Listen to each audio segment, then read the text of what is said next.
সুধী দর্শক আসসালামু আলাইকুম। আমি মোহাম্মদ শরীফুল ইসলাম, আমার গ্রামের বাড়ি ময়মনসিংহ সদরে। তো আপনাদেরকে একটা বিষয় ইনফর্ম করতে যাচ্ছি যে আপনার এই কুরবানির সময় গাবতলী গরুর হাট বাংলাদেশের একটা জনপ্রিয় একটা গরুর হাট।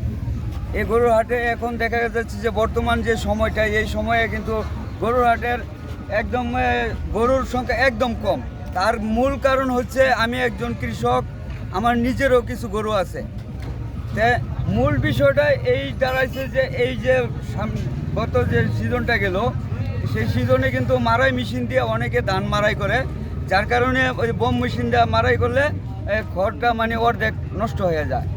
আর শুকনা মৌসুম থাকার কারণে অনেকে মানে একদম ঘুরে ধানটা কাটছে, যার কারণে খাদ্যের কোনো সংকট নাই।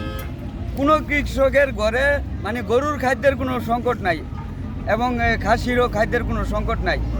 যেহেতু গরু খাসির কোনো সংকট নাই, একজন কৃষক সে জানা সত্ত্বে মানে গরু খাসি সহজে বিক্রি করতে চাচ্ছে না। যখন নাকি দেখা গেছে যে খাদ্যের সংকট থাকে, তখন কিন্তু সে সস্তা দামে বিক্রি করার জন্য ব্যস্ততা হয়ে যায়। এখন যেহেতু পর্যাপ্ত পরিমাণ খাদ্য আছে, মানে যেখানে 5টা গরু বিক্রি করার দরকার একটা কৃষকের, সেই জায়গায় গরু বিক্রি করবো 2টা বা 1টা। কথা বুঝছেন?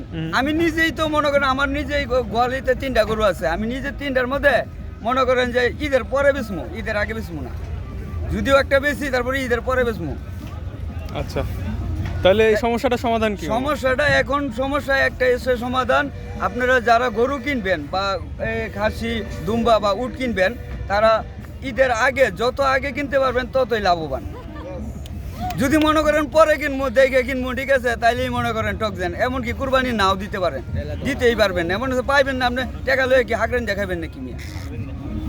ঠিক আছে বুঝতে পারছি। ধন্যবাদ। আচ্ছা, আর কিছু বলুন মামা? না, এইটাই মানে দেশবাসীর উদ্দেশ্যে যারা ঢাকাবাসী যারা এই গাবতলীর থেকে গরু কিনে বা কুরবানির জিনিসগুলো কিনেন আর কি, আচ্ছা, আচ্ছা। হ্যাঁ, তারা আগে কিনে নেবেন। দ্রুত যদি তারা আচ্ছা, কিনেন আচ্ছা। তাহলে উপকৃত হবেন।